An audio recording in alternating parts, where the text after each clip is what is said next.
परमेश्वर के अधिक पवित्र नाम की स्तुति हो। जल्दी से जल्दी आने वाला प्रभु यीशु मसीह के पवित्र नाम में आप सबको मसीह वंदना देता हूँ। थोड़ी देर के मरण के लिए अपने एक भाग पढ़ेंगे यूहन्ना की शुभ वर्तमान उसकी 10 अध्याय उसकी 16 वचन। यूहन्ना की शुभ वर्तमान 10 का 16। John chapter 10 verse 16। मेरी और भी भेड़ें हैं जो इस भेड़शाला की नहीं, मुझे उनका भी लाना अवश्य है। वे मेरा शब्द सुनेंगे तब एक ही झुंड और एक ही चरवाहा होगा। आमीन। एक ही झुंड एक ही चरवाहा, मतलब परमेश्वर के वचन के द्वारा ऐक्यता निर्माण होता है। परमेश्वर की वचन ऐक्यता लाता है, इसलिए कहता है वो लोग मेरे भेड़ मेरी शब्द सुनेगा और एक झुंड और एक चरवाहा। ये परमेश्वर का बहुत बड़ा योजना है। यीशु मसीह में पिता का ये उद्देश्य है कि जो तितर बितर हो गया हुआ किसी की कंट्रोल में नहीं, ऐसा जो मनुष्य अपने अपनी मनसा से अपने अपने अभिप्राय से भक्ति की मार्ग में चलने वाला, उन्हें मसीह में एक करना, ये है परमेश्वर का अनादिकाल का उद्देश्य ना। एफिशिएंट उसकी पहला अध्याय उसका 10 वचन पढ़िए। एफिशिएंट उसकी पहला अध्याय 10 वचन। कि समयों के पूरा होने का ऐसा प्रबंध हो कि जो कुछ स्वर्ग में है और जो कुछ पृथ्वी पर है सब कुछ वह मसीह में एकत्र करे। देखा, जो कुछ स्वर्ग में है जो कुछ पृथ्वी में है मसीह में क्या करना, एक करना। उसके लिए यीशु मसीह क्रूस पर गया था। यीशु मसीह की क्रूस की कुर्बानी का उद्देश्य ये था, है ना। आप वही एफिशिएंट 2 अध्याय 13 से 15 तक पढ़ेंगे। एफिशिएंट 2 अध्याय 13 से 15। और अब मसीह यीशु में जो तुम पहले दूर थे मसीह के लहू के द्वारा निकट हो गए हो, क्योंकि वही हमारा मेल है जिसमें दोनों को एक कर लिया और अलग करने वाली दीवार को जो बीच में थी ढा दिया, और अपने शरीर में बैर अर्थात व्यवस्था जिसकी आज्ञा विधियों की रीति भरती मिटा दिया, कि दोनों में से अपने में एक नया मनुष्य उत्पन्न करके मेल करा दे। आमीन। इसका मतलब मसीह में, मसीह के बिना प्रभु यीशु मसीह के बिना मनुष्य परमेश्वर के साथ मेल नहीं हो सकता है। इसलिए यीशु मसीह कहता है जो मेरा शब्द सुनेगा वो मेरे साथ जुड़ जाएगा और वो सब मिलकर एक होगा। ये परमेश्वर का योजना है ना। आप 2 कुरिन्थी 5 अध्याय उसके 18 वचन पढ़िए। ये सब बातें परमेश्वर की ओर से है जिसने मसीह के द्वारा अपने साथ हमारा मेल मिलाप कर लिया और मेल मिलाप की सेवा हमें सौंपी है। देखा, मेल मिलाप करके मेल मिलाप की सेवा। लेकिन शैतान क्या करता है, परमेश्वर का वचन में मिलावट करके, परमेश्वर की वचन के अंदर मिलावट करके वो लोगों की दिल में डालता और भिन्नता लाता है। ये शुरू से शैतान की युक्ति है। आप उत्पत्ति उसकी 3 अध्याय, उत्पत्ति की पुस्तक 3 अध्याय 1 से 6 तक पढ़ता है। वहां पर परमेश्वर ने निर्माण किया वो मनुष्य और आदम और हवा के बीच में फूट डाला, और आदम हवा परमेश्वर के बीच में भी मतभेद आ गया। इसलिए उन्हें वहां पर हम देखते समय पर परमेश्वर को उन्हें बाहर निकालना पड़ा, एदन से बाहर निकालना पड़ा। तो जो भी गड़बड़ी, जो भी फूट, जो भिन्नता, ये शैतान की ओर से है। और शैतान ये भिन्नता लाने के लिए परमेश्वर की वचन में मिलावट कर देता है। तो ऐसा जो मिलावट की जो सेवा है या वचन की सेवा, वो मनुष्य को पूर्ण रीति में अपनी अपने अभिप्राय के अनुसार जीवन बिताने के लिए फिर से पहले जैसे अवस्था में ले जाएगा। इसलिए आप जो सुनते हैं वचन, वो कौन सी आत्मा व्याख्या करता है, इसको परेशान करने के लिए काबिल होना। नहीं तो कोई भी बात आप जो सुनते हैं वो सब आपको परमेश्वर का वचन जैसे समझेंगे, लेकिन आपकी प्रति जो परमेश्वर की योजना है उससे आप दूर चले जाएगा। आप मसीह में स्थिर नहीं हो सकता। ये पौल समझते थे और इस कारण पौल ने बात समझाया कि आप 2 कुरिन्थी 2 अध्याय उसका 17 वचन पढ़िए।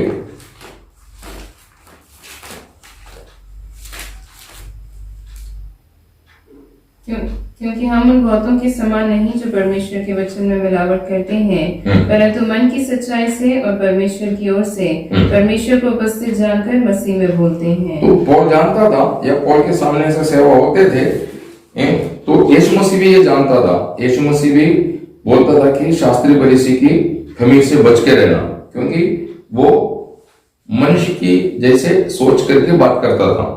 तो पौल ये समझाता है कि प्रभु की सेवा हमेशा मेल मिलाप करके हमको ले चलेगी, मतलब हम मसीह यीशु के द्वारा परमेश्वर के साथ एक मन होकर के हमको आगे बढ़ना है ना। आप पहला कोरिन्थियों 14 अध्याय 33 वचन में कहता है कि परमेश्वर गड़बड़ी का नहीं, शांति का परमेश्वर बोलता है, मेल मिलाप ना।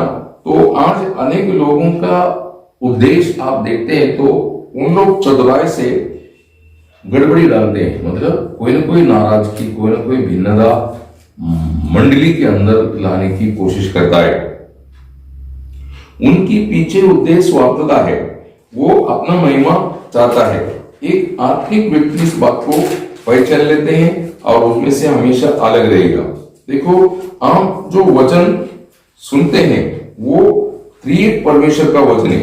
ये वचन हमें त्रिएक परमेश्वर के साथ, जैसे त्रिएक परमेश्वर ऐक्यता में है, पिता पुत्र पवित्र आत्मा, ये ऐक्यता में है, उनमें कभी कोई फूट नहीं। वैसा हमको क्या करेगा, आपस में ऐक्यता रखेगा और परमेश्वर के साथ ऐक्यता में जीवन बिताने के लिए, मतलब परमेश्वर की मनसा को धारण करके जीवन बिताने के लिए हमें ताकतवर करेगा या हमें तैयार करेगा। आपको ये बात अनेक लोग नहीं समझ रहा, वचन सुनता तो भी अपनी मनसा की जीवन बिताने वाला बहुत से लोग आपको मिलता है, लेकिन वो प्रभु की राह में नहीं चल रहे, वो प्रभु की मनसा को धारण करके नहीं चलता है। वो बात आपको जानना है ना। वैसा ही परमेश्वर ने वचन, जो वचन के द्वारा जो ऐक्यता है, वैसा आत्मा के द्वारा भी प्रभु का उद्देश्य ऐक्यता, इसलिए सबको एक आत्मा दिया है, सबको एक आत्मा। तो अगर हम सब एक ही आत्मा का ऐक्यता में है, मतलब एक ही आत्मा को हमने ग्रहण किया है, तो हम सब एक ही मन का रहेगा। यदि हमारा अभिप्राय अलग अलग है तो आपको वो आत्मा नहीं मिला जो परमेश्वर ने धरती में मंडली की स्थापना करने के लिए जो भेजा है। अगर वो आत्मा आपको मिला है तो आप मंडली की कार्यों में आप कभी कोई दखलंदाजी देकर के फूट डालने की कोशिश नहीं करेगा। इसलिए पौल मंडली को समझाते समय पर ऐसा कहता है एफिशिएंस 4:3 में, आत्मा का ऐक्यता मेल की बंधन में रखने के लिए अधिक परिश्रम करो। मतलब आप अधिक परिश्रम करना चाहिए कि देखो, ऐक्यता जो नहीं निर्माण करता, ऐसा कोई भी आलोचना, ऐक्यता जो निर्माण नहीं करता, ऐसा कोई भी आलोचना किसी से भी आप सुनते समय पर, मतलब खास करके आपको आपके लिए नियुक्ति किया हुआ आपका प्रभु का दास के विरुद्ध में कोई ऐसा बात करता है, वो मंडली को तोड़ने के लिए वो आलोचना रहता है। आज अनेक लोग जो बात करता है वो प्रेम और ऐक्यता निर्माण करने की बजाय वो प्रभु का दास का विरुद्ध में कोई ना कोई बुरी बात डाल करके प्रभु का दास जो सच्चे वचन आपको शिक्षण देते हैं उनसे अलग करने के लिए हमेशा कोशिश करता है। ऐसा आलोचना आप सुनेंगे और उस आलोचना आपके मन में अगर जड़ पकड़ लेता है तो आप जरूर मंडली में एक फुट डालने वाला व्यक्ति बन जाएंगे। तो ऐसे आलोचनाओं को आप स्वीकारना नहीं, वो हमेशा मंडली के लिए धोखेदायक है। मंडली का ऐक्यता, मंडली की जो मजबूती है उसको बर्बाद कर देता है ना। प्रभु यीशु मसीह शिक्षण देते समय पर कहता है, मत्ती उसकी 12 अध्याय 25 से 26 तक पढ़ते समय पर देखो, कहता है कि प्रत्येक जो शैतानिक बातें, जो शैतान की बातें वो वहां पर वो समझाता है कि वो राष्ट्र को तोड़ देता, परिवार को तोड़ देता, ऐसा बोलता है ना। आप फूट निर्माण करने वाला जो भी कार्य है वो राष्ट्र को बर्बाद कर देता या परिवार को, है ना, अच्छे अच्छे मित्रता को तोड़ देता है। कोरिन्थ मंडली में इस प्रकार की दुरुपदेश आने के कारण उनकी ऐक्यता चले गया, उनकी ऐक्यता नष्ट हो गया, उनमें गलतफहमी आ गया, संशय, और वे लोग एक दूसरे के साथ मेल होने के तैयार नहीं, वो अलग अलग पक्ष का हो गया। और आपस में नाराजगी हो गया ना। हम देखता है पहला कुरिन्थी उसकी पहला अध्याय 10 से 12 पढ़ेंगे। पहला कुरिन्थी पहला अध्याय 10 से 12।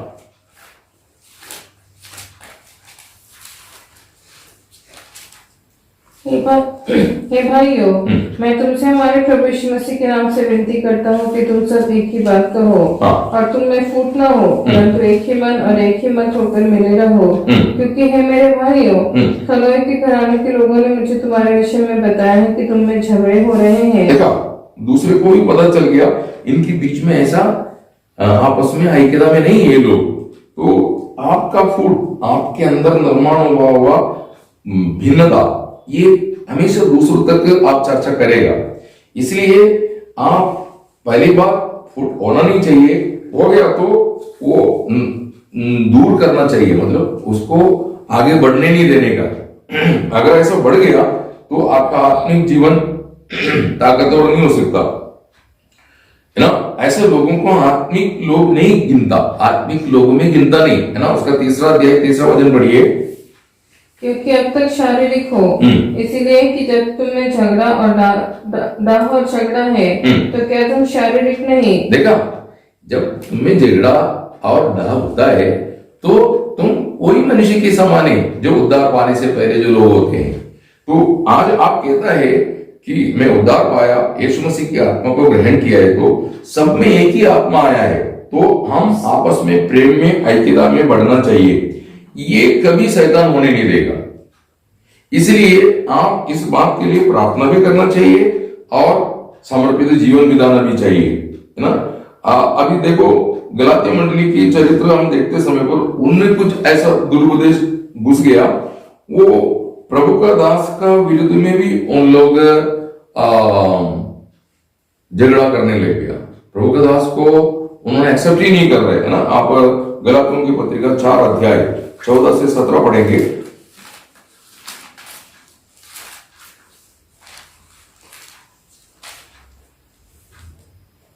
और तुमने मेरी शारीरिक दशा को जो तुम्हारी परीक्षा के कारण थी तुच्छ न जाना, न उससे घृणा की और परमेश्वर के दूत वरन स्वयं मसीह के समान मुझे ग्रहण किया। ये शुरुआत की बात है। पौल जब गलाती मंडली में आ गया तो शुरुआत की बात बोलता है, तुमने एक स्वर्गदूत की समान मुझे एक्सेप्ट करते थे। आगे, तो तुम्हारा वह आनंद मनाना कहाँ गया। मैं तुम्हारा गवाह हूँ कि यदि हो सकता तो तुम अपनी आंखें भी निकाल कर मुझे दे देते। तो क्या तुमसे सच बोलने के कारण मैं तुम्हारा बैरी बन गया हूँ।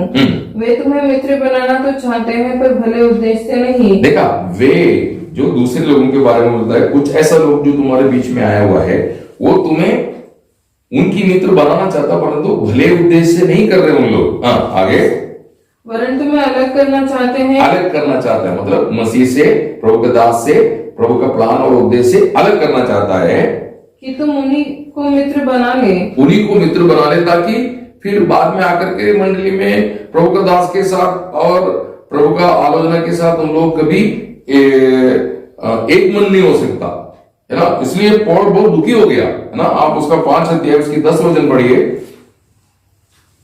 मैं प्रभु पर तुम्हारे विषय में भरोसा रखता हूँ कि तुम्हारा कोई दूसरा विचार न होगा, परंतु जो तुम्हें खबरा देते हैं वो कोई क्यों न हो दंड पाएगा। देखा, मतलब पौल के नाम लेकर के उनको कहता है कि गलत शिक्षण देकर के तुमको जो बातें सिखाता है, जिससे तुम अभी व्यवस्था छोड़ देंगे, मूसा की व्यवस्था छोड़ करके ऐसे जाएगा तो क्या होगा, इस प्रकार गलत शिक्षण देकर के उनकी स्थिरता नष्ट कर दिया। तो कहता है कि ऐसा जो तुम्हें जो घबरा देते हैं, मतलब गलत शिक्षण देकर के तुम्हारे अंदर मसीह से अलग करने वाला वो जो कार्य, वो जो सेवा जो करते हैं, उन्हें प्रभु सजा देगा बोलता है ना। आप उसका 12 वचन, भला होता कि जो तुम्हें डांडोल करते हैं वे अपना अंग ही काट डालते। देखा, ऐसा करने वाला अपना अंगों को काट फेंकना अच्छा है, क्योंकि वो लोगों को तो सजा आएगा। ऐसा कहता है। तो आपको ये बात समझाना चाहता है, परमेश्वर का वचन जो स्वीकारते हैं, प्रभु का वचन जो स्वीकारता है, वो एक चरवा के नीचे एक झुंड, उन लोग कभी अलग नहीं हो सकता। वो हमेशा प्रेम से ऐक्यता में चलता है, क्योंकि प्रभु से सुन के प्रभु से चलता है। आप मन से सुनेंगे, मनुष्य से सुनेंगे और अलग अन्य उपदेश सुनेंगे, आप अपने अपने अभिप्रायों के अनुसार चलना शुरू हो जाएगा। कभी भी मंडली में एक मन नहीं रहेगा, फिर आराधना में आपका कंटिन्यूटी नहीं रहेगा, संगति के लिए उत्साह नहीं रहेगा, व्यक्तिगत प्रार्थना में भी आप करता तो भी आप संतृप्त नहीं हो पाएंगे। ऐसा कई बातें आपके अंदर आएगा ना। प्रभु के साथ मतलब प्रभु का वचन सुनकर के प्रभु की आत्मा की अगुवाई में जाएगा तो हमेशा मंडली ऐक्यता में और प्रभु के साथ भी ऐक्यता में रहेगा। जैसे मस्तक का अधीन ये शरीर है, मस्तक कंट्रोल करता है पूरा बॉडी को, वैसा प्रभु अपनी वचन और आत्मा के जरिए पूरा मंडली को कंट्रोल करता है।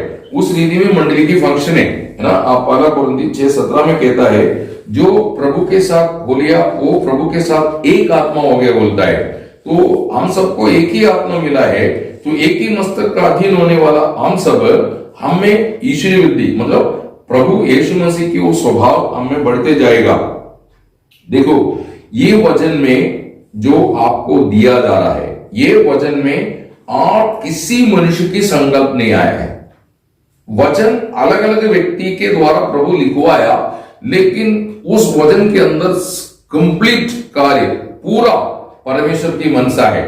इसलिए यूहन्ना 6:63 में कहता है 63 वहां पर कहता है ये वचन बोले तो जीवन और आत्मा है बोलता है, जीवन और आत्मा है बोलता है। तो आप ये बात समझना है, आज अनेक जो सेवा जो होते हैं उनमें कई बार मनुष्य अपनी अभिप्राय को शामिल करने की कोशिश कर रहा है। आप जो भी बात बोलते हैं एक दिन उसकी हिसाब होगा, ऐसा प्रभु का वचन कहते हैं। मत्ती उसकी 12 अध्याय उसकी 36 और 37 मतलब मनुष्य कहने वाला हर वक्त बात को एक दिन हिसाब देना पड़ेगा।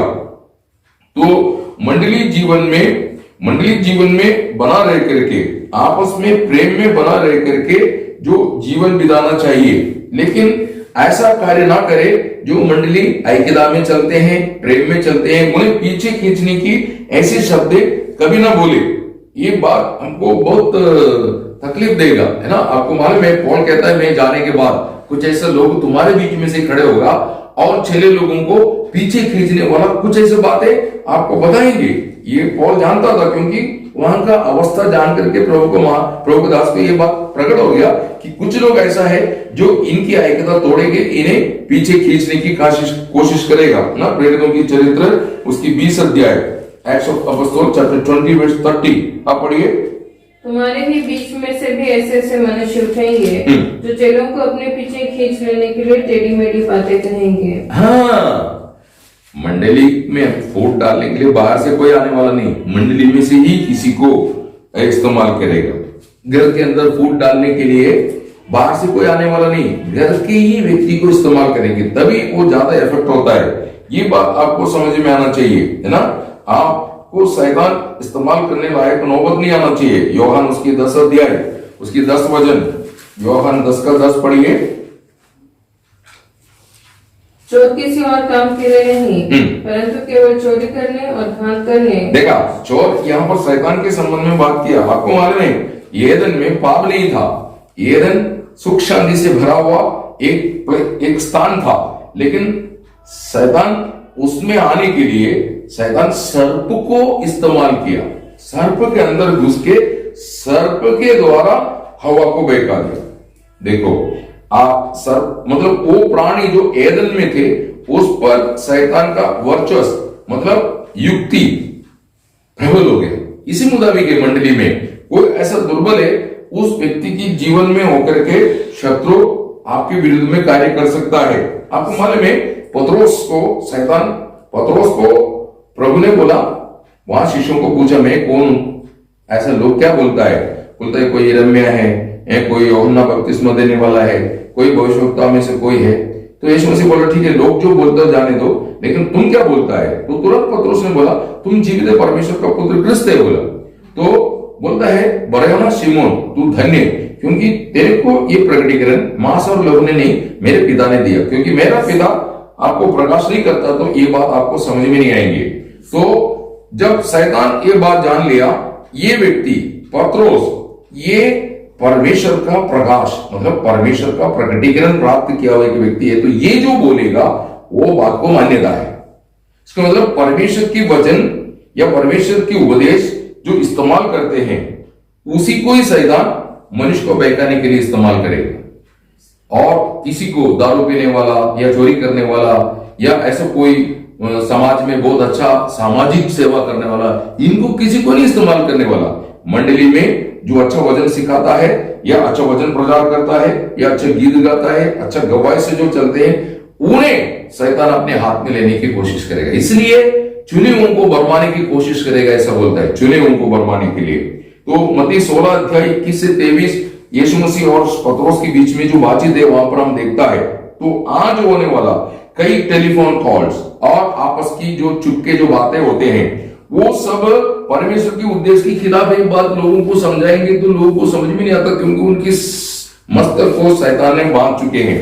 इसलिए ऐसे जो चर्चाएं जो आप सुनना नहीं चाहिए, ऐसी सभा से आप उठ के चला जाना चाहिए, क्योंकि ये बातें आप सुनने के बाद आपका मंडली में जो ऐक्यता है, प्रभु के दास के साथ जो ऐक्यता है, जो स्थिरता है, और जिससे आपका जो मसीह में जो बढ़ोतरी है, उन्नति है, उसके लिए हानि हो सकता है।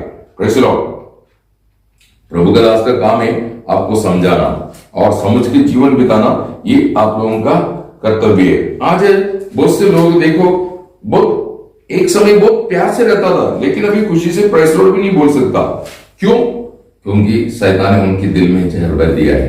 Praise the Lord. तो ये बात आप समझना, ऐसा जो सेवकाई अगर मंडली में होने लगा या ऐसा संगति लोग करने लगेगा, जो आदर की बर्तन जो बनना चाहिए वो क्रोध की बर्तन बन जाएगा। ये बात आपको समझ में आना चाहिए। तो आज शैतान के द्वारा जो उपयोग होने वाला बहुत से ऐसे लोग हैं, जिससे ये आलोचना जो आत्मिक दुनिया में फैल रहे, वो कैंसर की तरह फैलेगा बोलता है। उनकी शब्द कैंसर की तरह फैलेगा, ऐसा बोलता है ना। आप जब पौल समझाते समय पर तीमुथियुस को कि लोगों के लिए सब बात करते समय प्रभु कहता है कि आप दूसरा तीमुथी उसका दूसरा तीमुथी दूसरा अध्याय उसका 15 से आप पढ़ना 16-17 तक। अपने आप को परमेश्वर का ग्रहण योग्य और ऐसा काम करने वाला ठहराने का प्रयत्न करे, जो लज्जित होने न पाए, जो सत्य के वचन को ठीक रीति से काम में लाता हो, पर अशुद्ध बकवास से बचा रहे। अशुद्ध बकवास से बचा रहे। Praise the Lord. क्योंकि ऐसे लोग और भी अभक्ति में बढ़ते जाएंगे और उनका वचन सड़े घाव की तरह फैलता जाएगा। सड़े घाव मतलब बॉडी में नहीं, अंदर। सड़े घाव मतलब आपके अंदर क्या करेगा?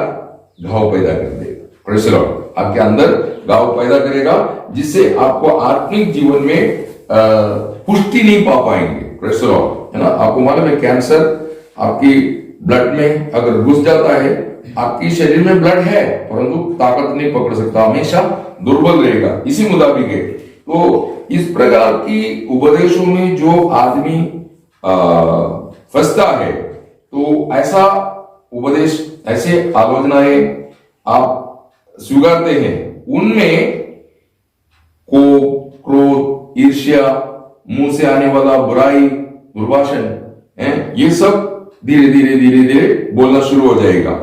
तो ये बात जब लोगों को समझाएंगे, वो मन फिरने की बजाय उसकी गुस्सा बढ़ जाएगा। Praise the Lord. इसी से समझ में आता है वो गलत शिक्षण की शिकार हो चुके हैं। ये जो स्वभाव कोप है, क्रोध है, ईर्ष्या, ये हर इंसान में होता है, लेकिन आत्मिक व्यक्ति को उस पर विजय पाने के लिए पवित्र आत्मा मिला है। तो ये जो स्वभाव साधारण रीति में अधिकतर जो उद्धार नहीं पाया, ऐसे लोगों में दिखाई देता है, परंतु इन दिनों में 21वीं शताब्दी में प्रभु के लोगों में कुछ ज्यादा ही हो रहा है। ये दिखने के कारण उस समय और कोलोसी मंडली को जागरूक करते हुए उनको बोलता है, ऐसे स्वभावों को तुम दूर करो, अपने जीवन से दूर करो, ऐसा बोलता है। क्योंकि ये उद्धार पाने से पहले की बात है ना। आप कोलोसियन उसकी 3 अध्याय उसका 8 वचन पढ़िए। पर तुम ही इन सबको अर्थात क्रोध, रोष, वैर, भाव, निंदा और मुंह से गालियां बकना, इससे बातें छोड़ दो बोलता है ना। अभी 7वां वचन पढ़िए। और तुम भी जब इन बुराइयों में जीवन बिताते थे, तुम भी मतलब क्यों छोड़ने का? क्योंकि ये स्वभाव जब तुम बुराई में उद्धार नहीं पाया, प्रभु यीशु मसीह पर विश्वास करके तुम्हारा उद्धार नहीं हुआ, उस समय तुम में ये स्वभाव होते थे। अभी तुम प्रभु यीशु मसीह को विश्वास करके उद्धार पाया है, तो जो यीशु मसीह में जो स्वभाव नहीं, ऐसा स्वभाव तुम में नहीं होना चाहिए। Praise the Lord. इसीलिए छोड़ देना है ना। हाँ, पूरा पढ़ो साथ। और तुम भी जब इन बुराइयों में जीवन बिताते थे तो इन्हीं के अनुसार चलते थे। इन्हीं के अनुसार मतलब नीचे बताया हुआ स्वभाव के अनुसार तुम भी चलते थे। अभी उसका 6 वचन पढ़िए।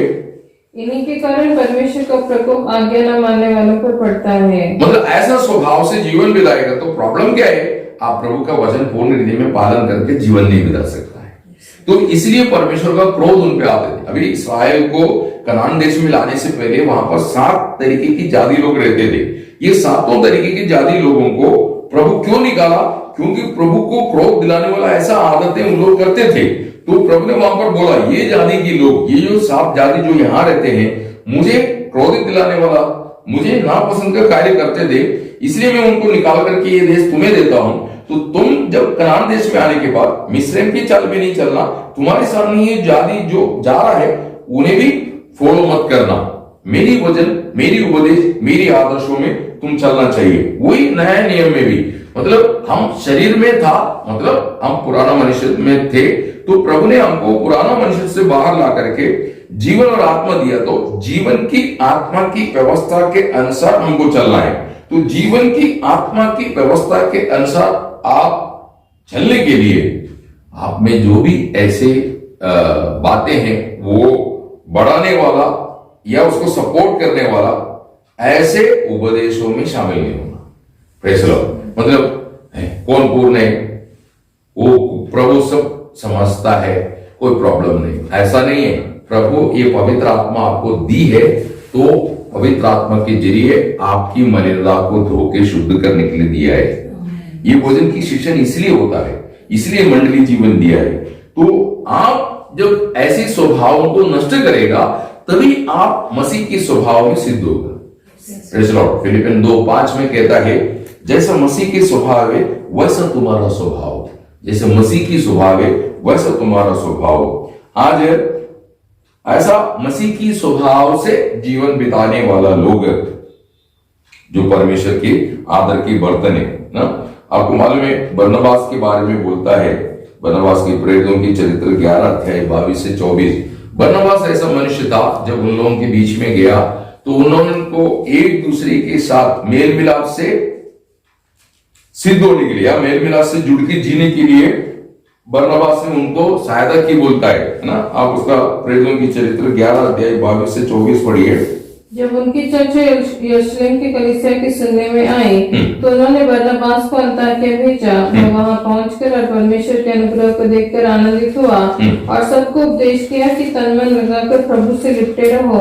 वह एक भला मनुष्य था और पवित्र आत्मा और विश्वास से परिपूर्ण था और अन्य बहुत से लोग प्रभु में आ मिले। देखा तो बरनबास क्या किया, उधर जाने के बाद लोगों में ऐक्यता लाया। नहीं, ऐसा तुम आगे करके रहेगा तो तुम्हारे में कोई ग्रोथनेस नहीं होगा, तुम्हारे में कोई बढ़ोतरी नहीं होगा। तुम एक साथ रहो, उससे शैतान पराजित होता है। पुराना नियम में मतलब हमारा शब्दों में क्या इफेक्ट है, हमारा शब्दों के द्वारा होने वाला इफेक्ट क्या है, ये बात आपको समझने के लिए एस्तेर की पुस्तक में हम देखते समय पर अहश्वेरोश राजा का पत्नी का नाम है वस्ती। अहश्वेरोश राजा ने एक बहुत बड़ा ऐसा भोजन अपनी राज्य की 123 राष्ट्र का राजा था, 123 राष्ट्र उसके अंडर में थे। तो उसने अपनी राज्य की सब श्रेष्ठ लोगों को बुला करके बहुत बड़ा एक भोजन प्रबंध किया। तो ऐसा भोजन के बीच में उसने अपनी पत्नी की सुंदरता लोगों के सामने लाने के लिए, पत्नी को तैयार होकर आने के लिए संदेश भेजा। जो षंड लोग खोजा, उधर जाके वस्ती रानी को संदेश भेजा। तो वस्ती ने प्रभु राजा का बात नहीं मान, वो आए। तो राजा क्रोधित हो गया। तो वहां बैठा हुआ सब लोग को पूछने लगा भी इसने सब मना किया तो भी क्या करना चाहिए। तो वहां पर एक व्यक्ति जिसका नाम मैमू खान, उसने क्या किया, उसने राजा को बोला वस्ती ने ये कार्य करके पूरा राष्ट्र में दंगल हो जाएगा, मतलब कोई भी मनुष्य की अधीन में उसकी पत्नी नहीं आएंगी, इसलिए एक काम करो, तुम वस्ती को त्यागो, डाइवोर्स कर दो, मतलब उसको निकाल दो।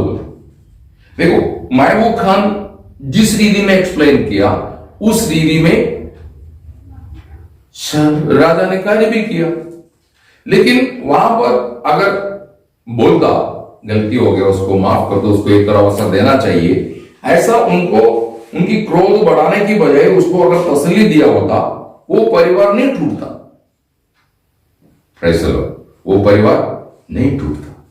लेकिन महमूद खान का शब्द बहुत बड़ा प्रॉब्लम, वो प्रभु की योजना था, वो अलग विषय, लेकिन आपको शब्द की असर किस रीति में होता है। हम जो बातचीत करते हैं तो वो दूसरे के प्रति अगर हम बुराई बोलता है तो उसकी दिल में जहर उबालता है, जहर निर्माण करता है, वो कभी भी प्रेम से नहीं रह सकेगा। आज अनेक परिवार में फूट होने का कारण क्या है, इस प्रकार की रिलेशन की लोग आपस में बातचीत करता है या घर में जो बात करते हैं, इससे माता पिता और बच्चों के बीच में, नहीं तो पत्नी पति के बीच में, पति और पत्नी के बीच में बहुत से प्रॉब्लम क्रिएट हो रहा है। क्यों? शब्द प्रॉपर इस्तेमाल ना करता। फिर एक व्यक्ति को हम देखता है पुराना नियम में, दूसरा शमूएल उसकी 13 अध्याय 1 से 5 पढ़ते समय पर योनादाब, ये दाऊद का बड़े भाई शिमी के पुत्र है, इसका ये उसके बारे में वचन में लिखा, वो बहुत धोखेदार मनुष्य है। अपनी भाई अनमोन एक गलत चक्कर में फंस गया है, मतलब अब्शलोम की बहन, अब्शलोम अनमोन का भाई है अब्शलोम की बहन तामर की प्रति उसकी दिल में गलत भावना, एक प्रेम उत्पन्न हो गया।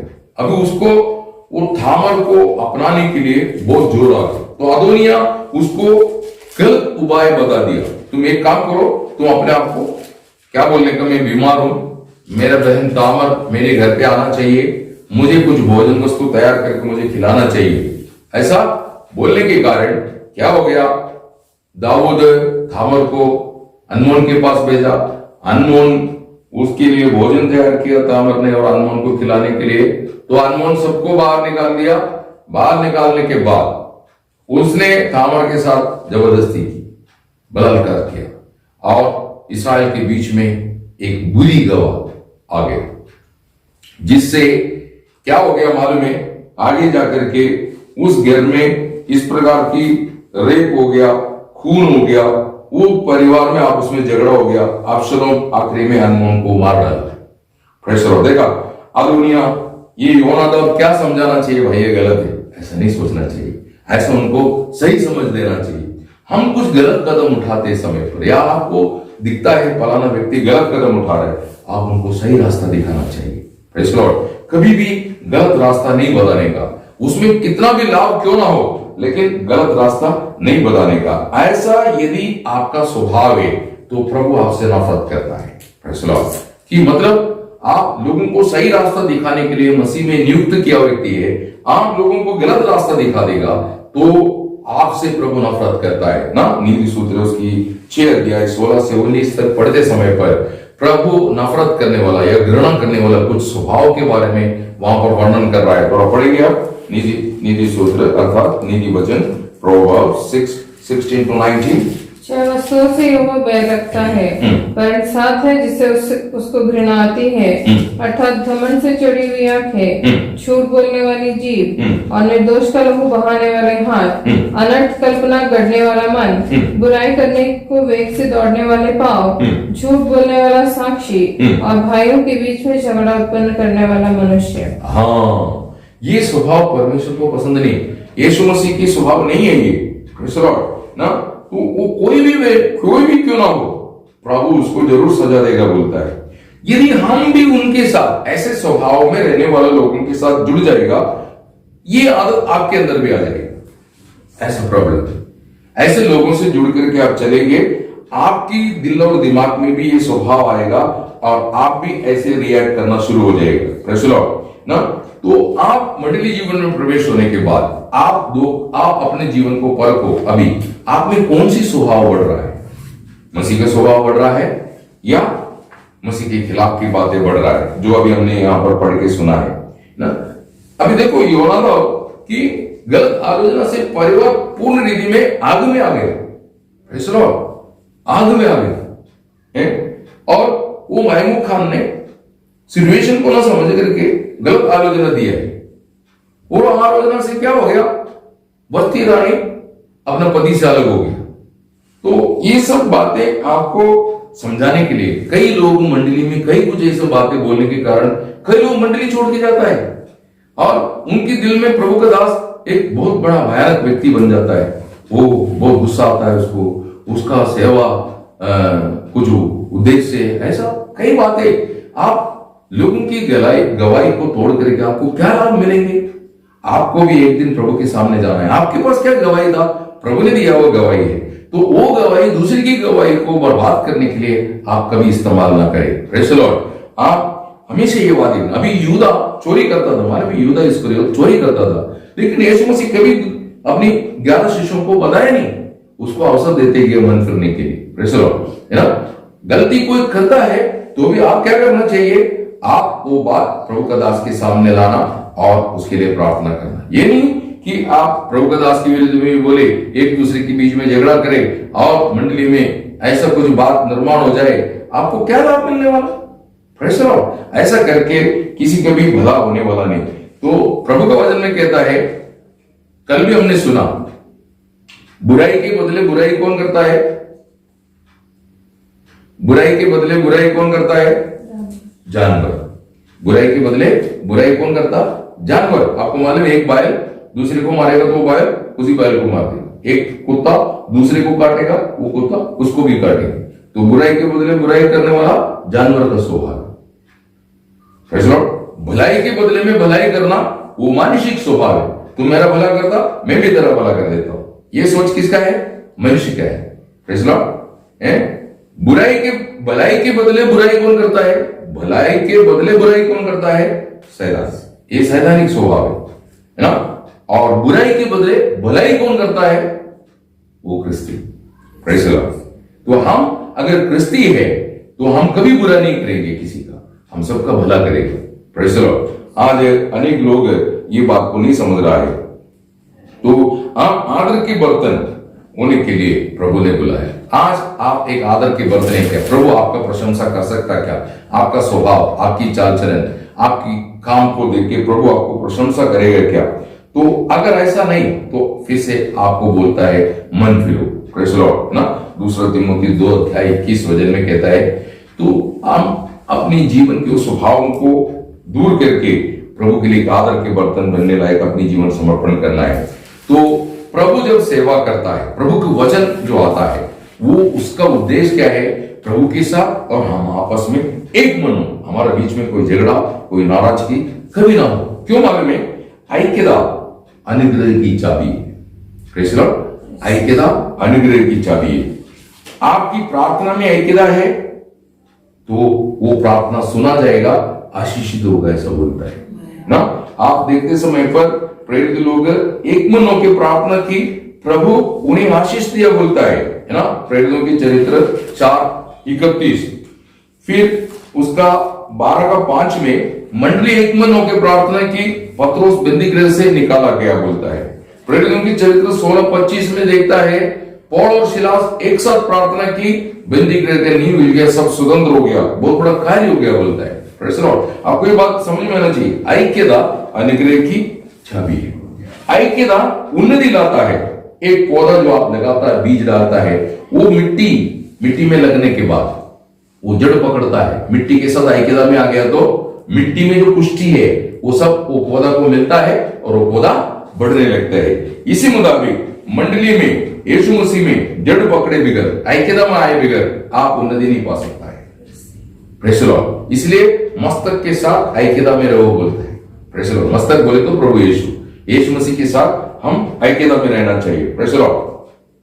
ऐक्यता हमें शक्तिशाली बना देता है। ऐक्यता क्या करता है? हमें ताकतवर बना देता है। प्रेज़ द लॉर्ड, है ना। एक बार एक पिता, उनको 5 बच्चे थे, वो 5 बच्चों में हमेशा झगड़ा होता था। तो पिता बहुत मेहनत करके बहुत प्रॉपर्टी कमाया हुआ था, वो 5 बच्चों में विभाजन करके दी हुई है। वो पिता को मालूम हो गया इनकी झगड़ा का लाभ लोग उठाएंगे और इनको बर्बाद करेगा, ये प्रॉपर्टी उनसे छीन लेगा। तो इसलिए पिता ने क्या कर दिया, उन 5 बच्चों को अपने पास बुला करके बोला, तुम जब आता है 2-2 डंडा लकड़ी लेके आना बोला, 2-2 लकड़ी। और 2-2 लकड़ी लेके 5 लड़का आया तो उन्होंने बाप ने बोला, एक काम करो, एक लकड़ी नीचे रखो और एक लकड़ी हाथ में लो। एक लकड़ी हाथ में लिया और उस 5 को बोला, वो लकड़ी तोड़ो बोलो। वो लकड़ी आसानी से टूट गया। फिर वो नीचे रखा, वो लकड़ी उठाओ बोला। वो उठाया, वो 5 लकड़ी एक साथ जोड़ो और एक रस्सी से बांधो बोला। रस्सी से बांधा, उसके बाद बड़े बेटे के हाथ में दी, तोड़ो बोला। तोड़ नहीं पाए, दूसरे को दी, तीसरे को दी, चौथे को दी, 5 लड़का कोशिश किया तो भी वो तोड़ नहीं पाया। तो पिता उनको बोला, इस प्रकार तुम लोग एक रहेगा तो तुम्हारा कभी बर्बादी नहीं होगा, नहीं तो तुम्हारा बर्बादी कर देगा लोग। Praise the Lord. इसी मुताबिक है, मंडली में अगर ऐक्यता नहीं है, शक्ति नहीं रहेगी। Praise the Lord. तो शैतान ऐक्यता तोड़ देता है, उसका अवसर मत देना। इसलिए बोलता है शैतान को अवसर नहीं देना, क्योंकि भिन्नता हमेशा विनाश लाता है, अशांति के कारण होता है। इसलिए बाहर की ऐक्यता मतलब दिखाने वाला एक ऐक्यता नहीं, अंदर से होना चाहिए वो ऐक्यता। Praise the Lord. तब आप जीवन में परमेश्वर की महिमा दिखेगा। Praise the Lord. आप बहुत से लोग बाहर चुप रहता कुछ नहीं बोले, लेकिन अंदर ऐसा नहीं, अंदर क्रोध, ये अग्निपर्वत जैसा है, वो कभी भी फूटेगा और उसमें से आग बाहर आएगा, ऐसा है। तो ऐसा धोखा नहीं खाना चाहिए। ऐक्यता बिना एक विजयी मसीह जीवन, एक मंडली जीवन मुश्किल है। Praise the Lord. आमोस 3:3 में लिखा है, 2 जन एकमत हुए एक साथ नहीं चल सकता। आमोस 3:3 क्या बोलता है? 2 जन एकमत हुए एक साथ नहीं चल सकता। अभी एकमत होने के लिए प्रभु यीशु नीचे आ गया, हमसे एकमन हो गया। अभी हमारा काम है प्रभु के साथ एकमन होना। प्रभु के साथ हम एकमन होना है तो प्रभु जिनको स्वीकारा उन सबको अपन स्वीकारना पड़ेगा। Praise the Lord. उनमें कमी होगा, गड्ढे होंगे, लेकिन अपन उनको स्वीकारना पड़ेगा ना। आपको मालूम है कि प्रभु यीशु मतलब पौल इसकी रोम की मंडली को समझाते समय पर इस प्रकार समझाता है। आप रोम की मंडली को जो पत्रिका लिखा उसका 15वां अध्याय में आकर के उसका 7वां वचन पढ़ना। इसलिए जैसे मसीह ने परमेश्वर की महिमा के लिए तुम्हें ग्रहण किया है, वैसे ही तुम भी एक दूसरे को ग्रहण करो। आमीन। मतलब कमी रहेंगे तो भी हमें उन्हें एक्सेप्ट करना पड़ेगा। Praise the Lord. क्योंकि वो कमी दूर होने के लिए टाइम लगता है ना। प्रभु धीरज से जैसे मंडली को सहन करता है, वैसा कोई नाश न होने के लिए प्रभु सबको सहन करता है। नोहा जब काम कर रहा था, जहाज बना रहा था, वहां पर वचन में लिखा बहुत धीरज से प्रभु उसका काम पूरा होने का अवसर दिया। वैसा आज मंडली में एक एक व्यक्ति को सुधरने के लिए प्रभु अवसर देता है। हम भी ऐसा देना है। कई लोगों में कई प्रकार की कमी है। तो कई लोग हैं वो एक घर में जो 2 बेटा था, वो बेटे में से छोटा वाले ने क्या बोला, मेरा प्रॉपर्टी मुझे दे, मैं जा रहा हूं, मैं खुद कमा सकता हूं, ऐसा बोल के निकल गया। वो जाकर के गलत संगति में गया, गलत कार्य किया, अपनी मालूमता सब बर्बाद की, आखिरी में उसको मजदूरी करना पड़ा और डुक्करों को चलाने के लिए उसको मजबूर होना पड़ा। तब उसको बुद्धि आया, उसकी मन प्रकाश में हो गया। उसने कहने लगा, मेरे बाप के घर में कितनी नौकर खाना खा के बचाता है, मैं इधर भूखा मर रहा हूं। मैं मेरा पिता के पास जाके मैं पिता को बोलूंगा, स्वर्ग को बोलूंगा, मैं उनके विरुद्ध पाप किया, मुझे क्षमा करो। तो वो लड़का वापस आया और पिता से माफी मांगा, स्वर्ग से माफी मांगा। उसको नया वस्त्र मिला, नया जूता मिला, नया अंगूठी मिला, सब कुछ मिला, लेकिन बड़े भाई को पसंद नहीं। बड़े भाई बोलता है, ये वेश्या के साथ उड़ाया पैसा पूरा है, तुम्हारा धन सब बर्बाद करके आया, तुम इतना आसानी से उसको स्वीकार लिया। Praise the Lord. देखा, मतलब अगर वो बड़े भाई उसकी पिता की तरह विशाल हृदय का और सही आत्मिक व्यक्ति होता, छोटे भाई का लौट आने से क्या होगा, खुशी होता। Praise the Lord. अरे यार, ये बर्बादी से वापस आ गया बोल के पिता को जैसे खुशी होता, वैसा वो बड़े भाई को भी खुशी होता। लेकिन नहीं हो रहा है। Praise the Lord. उसका कारण क्या है? कारण यह है वो आत्मिक उन्नति नहीं पाया। Praise the Lord. आज मंडली में ऐसा आत्मिक उन्नति ना पाए हो बहुत से लोग हैं, जब प्रभु का दास किसी को एक्सेप्ट करेगा उनको पसंद नहीं आएंगे। Praise the Lord. कि क्यों एक्सेप्ट करने का? प्रेज द लॉर्ड, है ना? फिर मैं भी ऐसा कर लेता हूं, है ऐसा हो जाता है। कोई लेट आता है तो उनको एक्सेप्ट करता है तो मैं भी लेट आऊंगा। इस प्रकार करेगा तो कैसा? Praise the Lord. पांचों के लिए बराबर नहीं। ये पांचों के लिए बराबर कब होता है? जब ये मुट्ठी बनता है, तब बराबर होता है। तो सबको झुकना पड़ता है। ये बात आपकी जीवन में याद रखना है। मंडली जीवन के ऐक्यता से भरा हुआ जीवन है। हम भिन्नता को छोड़ करके ऐक्यता लाने की कोशिश करना, उसके लिए आपको कीमत देना पड़ता है। जैसे यीशु मसीह सारा महिमा छोड़ा है, अपना महिमा का शरीर त्यागा और अपनी पदवियां, सिंहासन सब छोड़ के धरती पे आया। किस लिए? मनुष्य को ऐक्यता में लाने के लिए। वैसा हम करे बगैर हम एक दूसरे को ऐक्यता में नहीं ला सकता है। तो प्रभु ने जो आपको सेवा दी, वो सेवकाई का नाम क्या है? मेल मिलाप की सेवा। इसलिए परमेश्वर के वचन में देखते समय पर परमेश्वर की संतान का पहचान पहाड़ी उपदेश में बताया। जो मेल मिलाप करता है उनको क्या बोलता है? परमेश्वर की संतान, ऐसा बोलता है ना। मत्ती उसकी 5 अध्याय उसका 9 वचन में कहता है, जो मेल मिलाप करता उन्हें वो धन्य, उनको परमेश्वर का संतान कहलाएगा बोले। Praise the Lord. तो आप अपनी पहचान परखो कि आपके बारे में क्या बोलेंगे। Praise the Lord. वास्तव में आप आत्मा के अनुसार चलता है तो आप क्या करेगा? मतभेद दूर करके ऐक्यता। आज अनेक लोगों का बात ऐसा है कि वो वेदना निर्माण करने वाला, गुस्सा निर्माण करने वाला और फूट निर्माण करने वाला, ऐसा बातें करके उनको मिला क्या? Praise the Lord. उन लोग बाद में जब बैठेंगे उनको एहसास होगा हमने करके बहुत बड़ा गलती की। ऐसा प्रभु के सामने जाते समय पर हमको प्रभु के सामने लज्जित होने वाला ऐसा नौबत ना होने के लिए ये जो झगड़ा निर्माण करने वाला या झगड़े के साथ देने वाला स्वभाव छोड़ना पड़ेगा। Praise the Lord. प्रभु बोलता है मेरा शब्द ऐसा कार्य करता है कि सबको एक करता है। Praise the Lord. और एकजुट एक चलो, वैसा बनना है। Praise the Lord. वैसा एक समर्पित जीवन बिताने के लिए इन वचनों से प्रभु आप सबको भरपूर आशीष दे। Praise the Lord.